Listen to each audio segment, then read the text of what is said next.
Uma boa noite a todos, que todos sejam muito bem-vindos para mais uma noite de estudos e de tratamento espiritual da Casa de Isaac Lima. Que a paz do Mestre Jesus esteja em nossos corações, em nosso ambiente.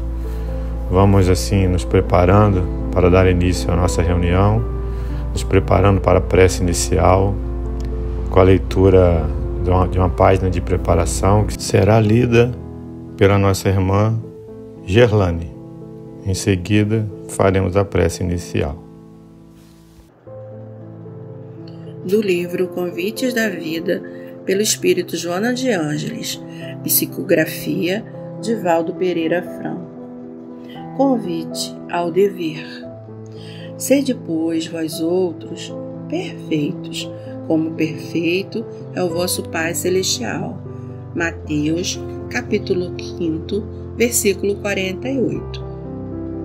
Como diretriz de segurança, qual dínamo propulsor do progresso, semelhante à resistência contra os desequilíbrios, o dever se encontra esculpido como fator preponderante em todo ser que pensa.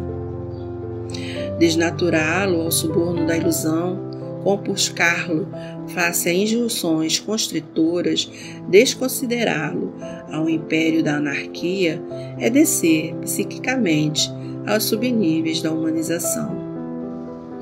Desertam homens porque lhes faltam os implementos da coragem, estimulados, dizem, pela preponderância da perturbação que graça generalizada. Angustiam-se outros, descoroçoados ante a vitória do desvalor e da astúcia, contemplando os insucessos contínuos da honra e da honestidade. Esmorecem os menos temperados na forja da fé, porque fatores negativos da distrofia social se sobrepõem aos lídimos esforços da abnegação. Equívocos, porém, não constituem regra. Sempre são exceções às normas, da mesma forma que as sombras não podem construir realidades graças à própria essência de que se vitalizam. O dever inerente a todos os homens é manifestação da divina lei, consubstanciando os objetivos da vida inteligente na Terra. O homem que cumpre o seu dever ama a Deus mais do que as criaturas e ama as criaturas mais do que a si mesmo. Mesmo que na aparência estejas no lado errado, desincumbindo-se dos deveres que te dizem respeito, não te aflijas. Consciência é presença de que ninguém conseguirá despojar-se. Não importa que os outros desconheçam os erros que hajas cometido ou as ações nobres praticadas. O essencial é que os saibas. O engano passa, mas o dever retamente exercido fica. A bruma se dilui, enquanto permanecem a claridade e o sol como estados naturais da vida. Descontrair-te, portanto, e atende aos teus deveres morais, atuante na comunidade em que vives, com a alegria do semeador que antevê na semente submissa a glória do campo coroado de novos e abundantes grãos. Vamos então, meus irmãos, unir os nossos pensamentos em oração. Deus, Pai de amor e de infinita bondade, Jesus, Mestre amigo, companheiro de todas as horas, estamos muito agradecidos, Senhor, por esta oportunidade.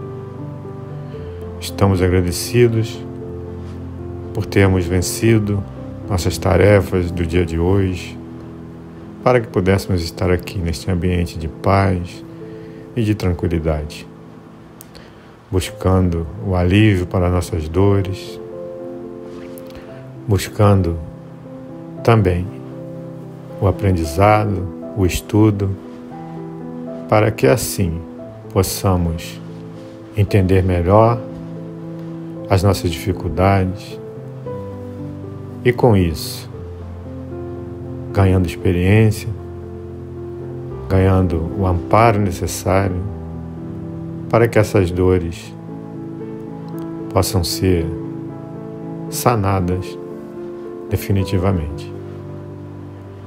E assim, Senhor, pedimos também que ampare e proteja a cada um de nós, encarnados e os nossos irmãos desencarnados que nos acompanham e que também vêm estudar conosco. Pedimos um amparo e proteção para todos os trabalhadores da Casa de Isaac Lima, inclusive para os trabalhadores da segunda-feira deste grupo de estudo. Pedimos, Senhor, o amparo e a proteção aos nossos irmãos que ainda se encontram nas ruas, que ainda se encontram enfermos, também aqueles que passam por dificuldades em nosso planeta, com dificuldades de guerra, de terremotos, que cada um, Senhor, possa receber neste momento o alívio necessário para as suas dificuldades, para as suas dores e as nossas boas vibrações. Pedimos, Senhor, o amparo necessário para a nossa companheira Vânia, que fará o estudo desta noite, que ela possa ser intuída pelos seus mentores e que possamos nós estarmos preparados de coração e de mente aberta para compreender a lição desta noite.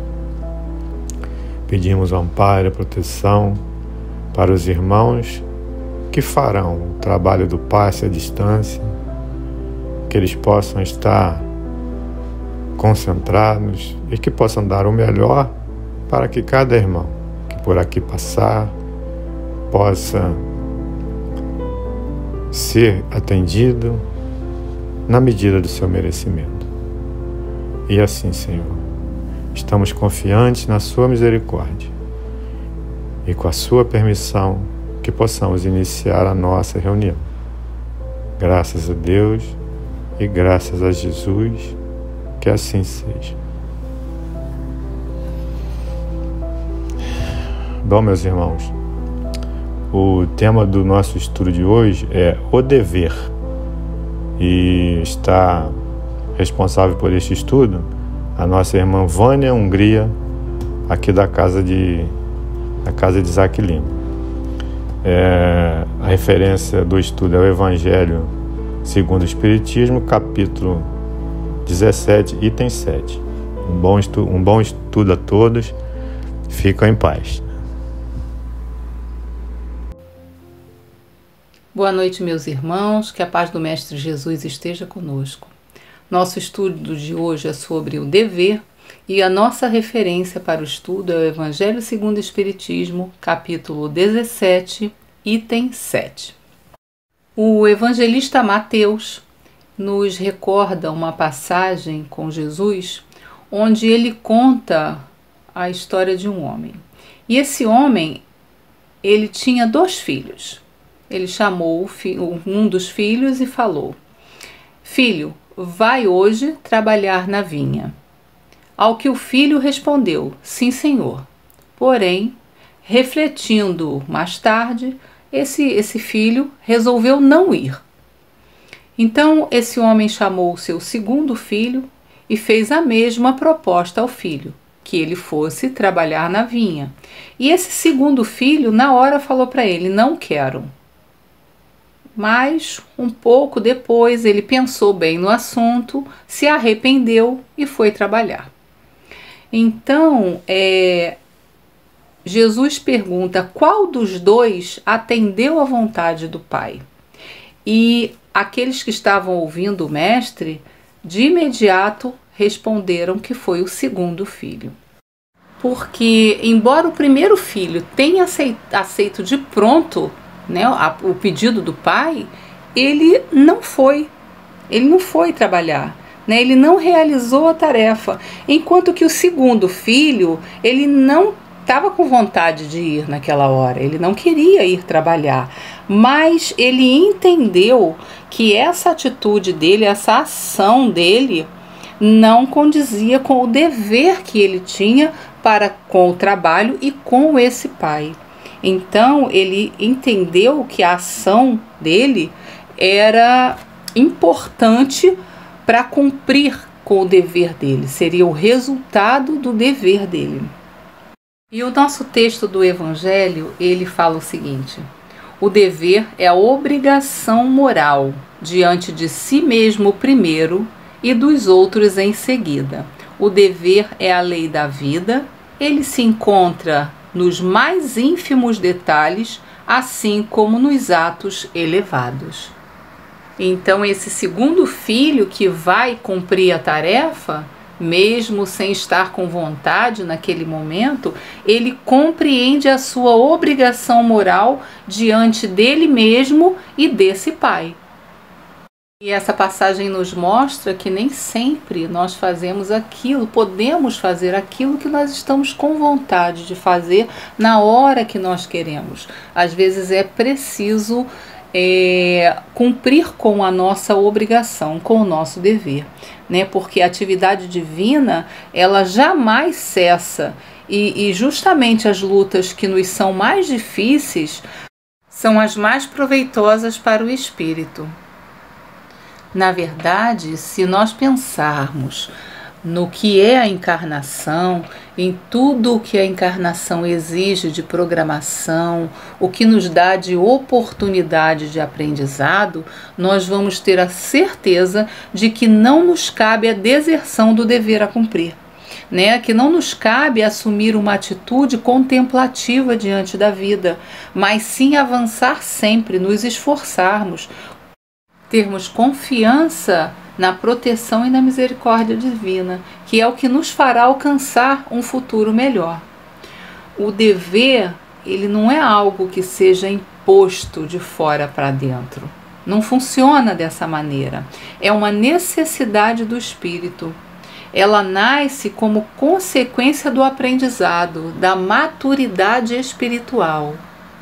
É, na verdade, uma tomada de consciência do indivíduo enquanto ser existente, né? Uma pessoa que tem escolhas, que tem ajustes a fazer em si mesmo, reajustes, reavaliações dos seus atos, dos seus pensamentos, de tudo na vida. E o encontro de almas desajustadas, que somos todos nós, é que é a oportunidade desse ajuste, desse burilamento que nós precisamos fazer em nós mesmos, das sequelas que nós trazemos afetivas, morais, os nossos vícios. Esse encontro é que nos dá a oportunidade de olhar o outro com as mesmas mazelas que nós temos, não gostar daquilo que vemos e tentar mudar o outro, mas percebendo depois que o erro também está em nós. E é dessa maneira que nós vamos nos enxergando e nos melhorando. E é por isso que o homem é um ser social, porque nós vivemos em sociedade, nós não somos capazes de viver sozinhos e evoluir e nos desenvolvermos moralmente, espiritualmente sozinhos, porque nós nos olhamos através do outro. E como muitas vezes nós queremos consertar o outro e não a nós mesmos, porque consertar a nós mesmos dói, o outro não.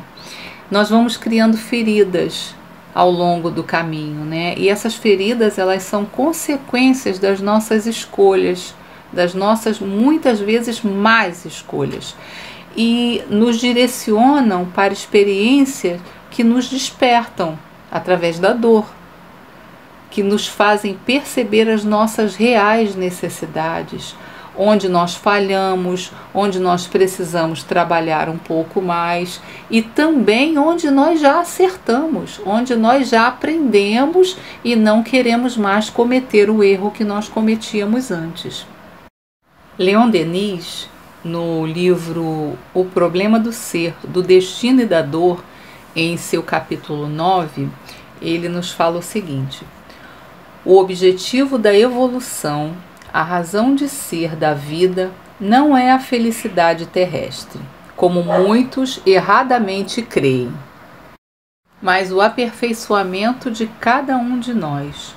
E esse aperfeiçoamento devemos realizá-lo por meio do trabalho, do esforço, de todas as alternativas de dor, até que nos tenhamos desenvolvido completamente e elevado ao estado celeste. E engraçado Leon Denis nos dizer isso, né? Porque tudo que nós não queremos é esforço e dor.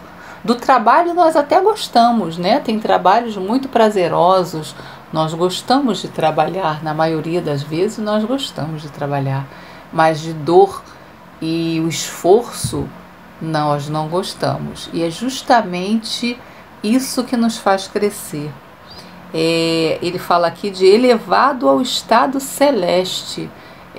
Nós estamos ainda no estado de desenvolvimento espiritual, moral, humano, né? Como pessoas que só a dor e o trabalho e muito esforço é que realmente fazem dão um bom resultado para nós. E a lei de causa e efeito, que Allan Kardec nos fala, ela é a certeza que nós temos que nossas escolhas serão também o nosso futuro, né? Não só Kardec, né? Muitas religiões nos falam da lei de causa e efeito. Então, se quisermos colher flores, plantemos flores, porque senão nós vamos colher aquilo que estamos plantando. Se plantarmos espinhos, pimenta, vamos colher espinhos e vamos colher pimentas, né? Trabalhemos na construção de nossas emoções para um despertar espiritual. Enquanto nós estamos aqui, não é só do lado de lá, na espiritualidade, não. Para um melhor entendimento de nós mesmos, que é para quando nós retornarmos ao plano espiritual, nós já nos comportarmos melhor, nós já sermos recebidos de uma forma diferenciada, como são recebidos aqueles que cumpriram com o seu dever, que alcançaram os seus objetivos. E isso não quer dizer que nós sejamos famosos, que nós realizemos grandes obras, vamos mudar o mundo. Não, muitas vezes nós só mudamos um pouquinho de nós, é só um pouquinho, e já é o suficiente, já é trabalho para uma vida inteirinha.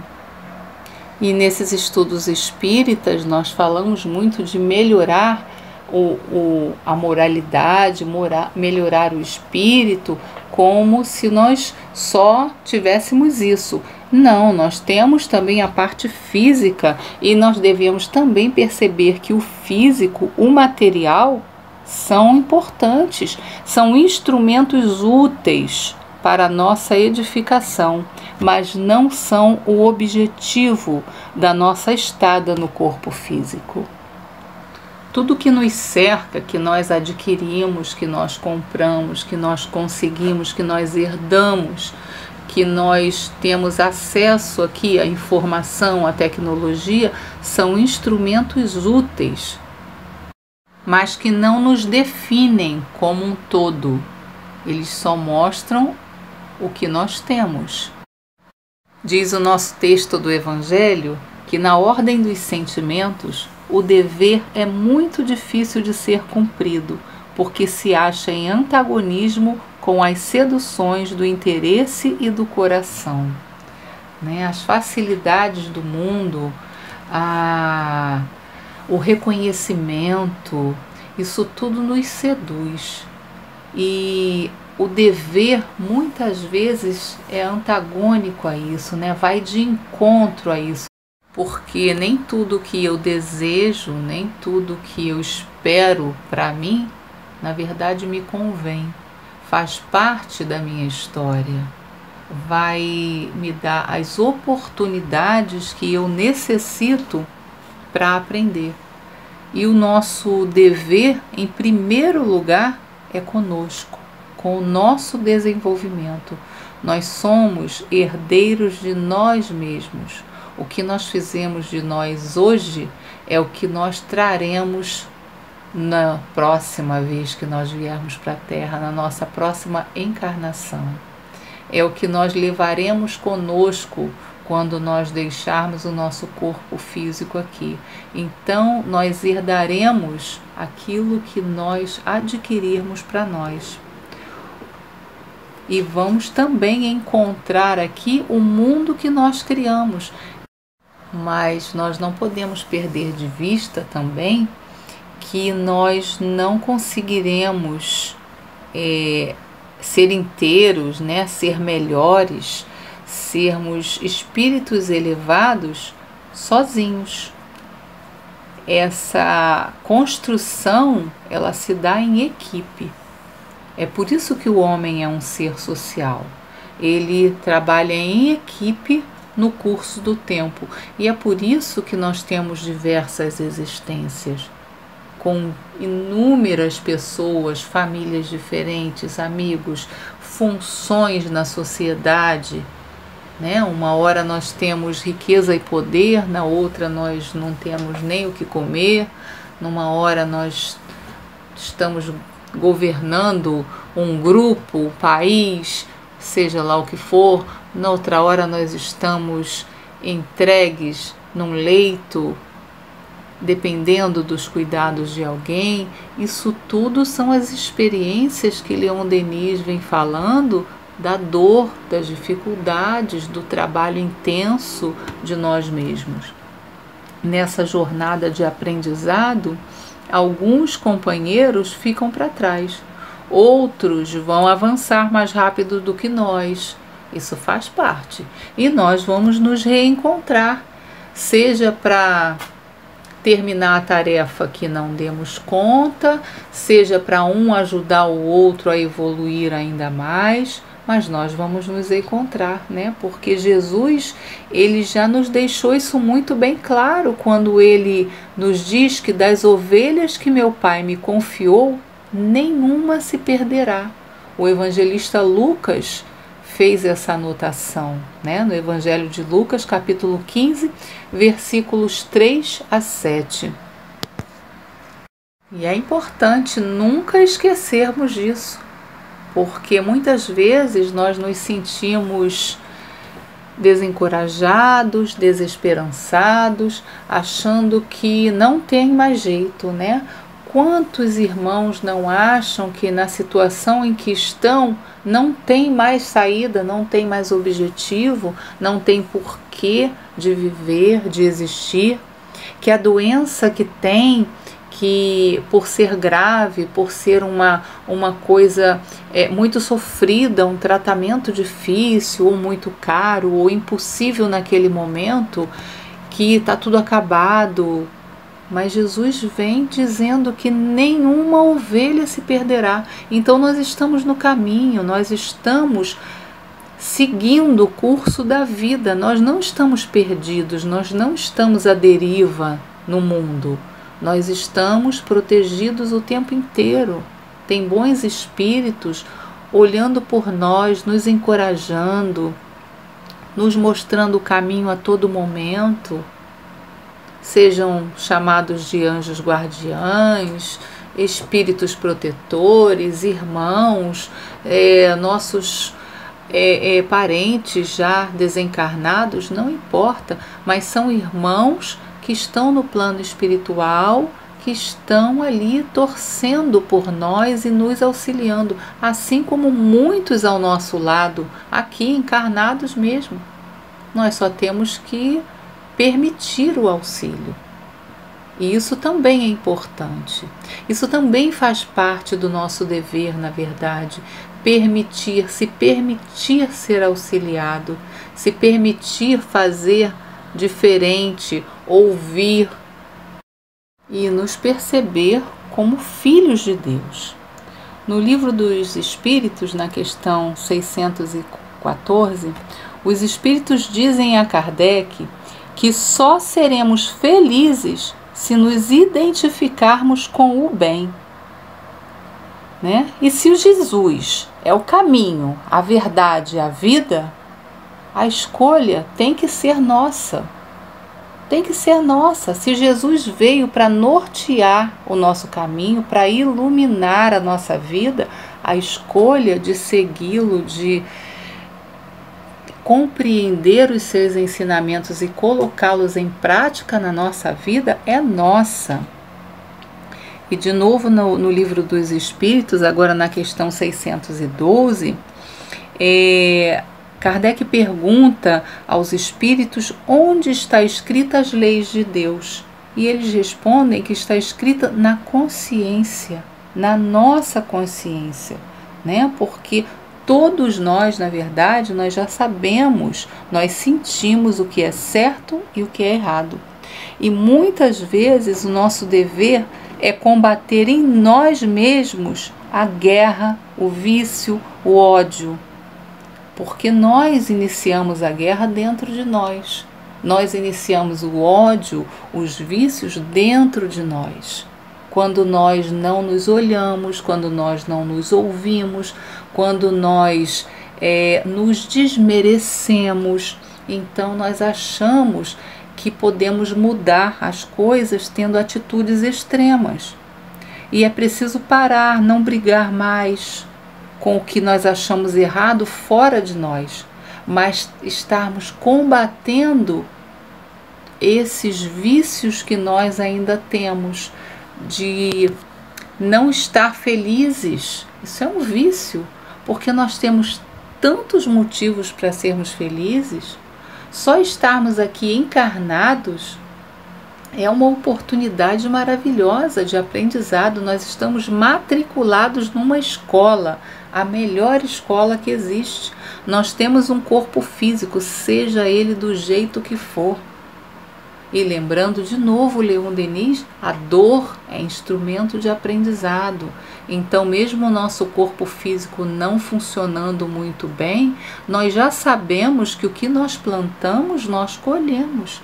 Talvez não tenha sido nessa vida, mas eu posso ter danificado o meu corpo em outro momento. Então, hoje eu sinto uma dor, eu tenho uma doença, mas eu tenho não é porque Deus está sendo cruel comigo, é porque eu estou tendo a oportunidade de melhorar esse instrumento, de depurar esse instrumento que é o corpo físico que eu recebi.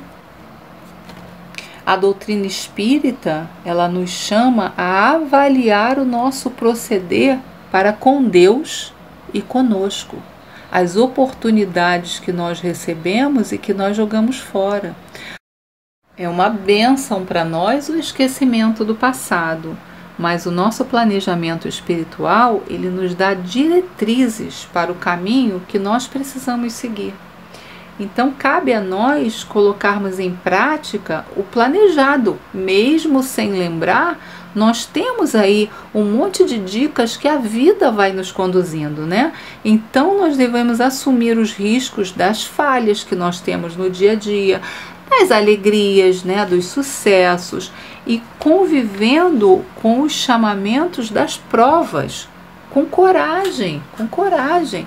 Não é porque nós estamos passando por provas difíceis que nós vamos desistir ou parar no caminho e ficar, né, estagnados. Nós temos que tirar das dores, da incompreensão, das críticas, muitas vezes da solidão, das lições morais mais difíceis que nós temos, os melhores ensinamentos. Porque são esses ensinamentos que nos cabem, esses aprendizados, na verdade, que nos cabem, que nós precisamos. E cumprir esse planejamento, muitas vezes, não é o que se faz, mas como se faz. Já que nós não lembramos do nosso planejamento, nós temos as dicas do dia a dia, do que vai nos acontecendo. E às vezes, só compreender a nossa situação já é um avanço. Só nós nos conhecermos e compreender onde nós precisamos aprender, melhorar, fazer diferente, já é o que nós viemos fazer. Nós não precisamos realizar grandes obras. Nós espíritas temos também um dever moral com a doutrina espírita. Não só conosco, a doutrina que nós escolhemos para nos guiar. É o dever de nos esforçarmos para colocar em prática em nosso dia a dia os ensinos do Cristo, principalmente neste momento tão conturbado por que passa o nosso planeta, de opiniões tão divergentes em nome do Cristo, de guerra, de fome, de tanta maldade que sempre existiu, é verdade, mas nós já temos uma condição social, uma condição tecnológica, uma condição produtiva no planeta para vivermos melhores, e nós ainda estamos praticamente na barbárie. Então nós espíritas, nós temos também esse dever moral com a doutrina que nós escolhemos de termos uma vibração melhor, de termos uma atitude diferenciada, olhar com um pouco mais de compreensão do limite do outro, com um pouco de indulgência, porque nós também precisamos disso.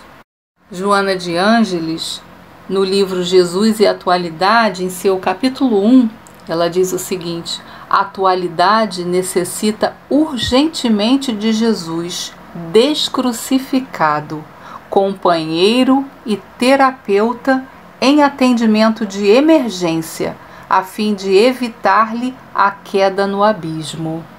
E esse Jesus descrucificado é aquele Jesus que participava, aquele Jesus que ia até as pessoas, que era benevolente, que era justo, que era amoroso. Ela está dizendo aqui que nós precisamos desse Jesus dentro de nós, que nós sejamos os seus mensageiros. É isso que ela está dizendo. E é o que nós precisamos nesse momento tão conturbado do nosso planeta. Para finalizar o nosso estudo, eu vou ler um trechinho aqui do nosso texto do Evangelho, que é um texto de Lázaro, e é de 1863. Ele finaliza esse texto assim: o dever cresce e irradia sob mais elevada forma em cada uma das etapas superiores da humanidade. A obrigação moral não cessa jamais da criatura para com Deus. Ela deve refletir as virtudes do Eterno, que não aceita um esboço imperfeito, porque quer que a beleza da sua obra resplandeça diante dele. Então que sejamos nós, meus irmãos, cada um de nós, todos nós, representantes de Deus, fazendo o que nos é devido, cumprindo com o nosso dever de sermos bons, melhores do que fomos ontem, melhores do que somos hoje, que nós sejamos amanhã um pouco melhores. Que Jesus nos abençoe, fortaleça cada um de nós e nos acompanhe sempre em nossa jornada. Muita paz. Bem, meus irmãos, vamos mais uma vez fazer a nossa prece de agradecimentos para que possamos passar a segunda parte do nosso trabalho desta noite, que é a aplicação do passe à distância. Mas antes queremos agradecer também a nossa irmã Vânia pelo estudo apresentado, agradecer a nossa irmã Gerlane pela leitura da página e agradecer a este grupo de trabalhadores da segunda-feira que de boa vontade cada um deu um pouquinho do seu tempo para que esse trabalho fosse realizado. Vamos então à nossa prece de agradecimentos. Deus, Pai de amor e de infinita bondade, Jesus, amigo querido, amigos espirituais, nós agradecemos pelo amparo recebido durante toda a nossa semana, durante o dia de hoje, durante estes momentos de estudo e de tratamento. Pedimos, Senhor, que ampare e proteja todos os necessitados deste planeta, a todos os necessitados do nosso país, a todos os necessitados de nossa cidade, do nosso bairro, da nossa rua. Ampare e proteja aqueles, Senhor, que estão na nossa casa, que residem conosco, os nossos vizinhos, nossos amigos. E também proteja e ampare aqueles que ainda se dizem nossos inimigos, que têm alguma diferença conosco, que possam ser iluminados para que mudem o seu pensamento com respeito a nós. Estamos agradecidos e sabemos que a caminhada é difícil, mas com a fé e com a certeza em Deus e em Jesus, possamos superar todas essas dificuldades. Estamos muito agradecidos, Senhor. E assim, que possamos passar para a nossa segunda parte do trabalho, que é a aplicação do passe à distância. Que assim seja. Meus irmãos, pedimos a todos para que escutem a música que vai tocar ao fundo até o final, porque estes momentos serão os momentos que será feito o passe à distância, que todos possam estar concentrados, pensando em Jesus, com pensamento no bem, emitindo boas vibrações. Um abraço a todos, fiquem em paz.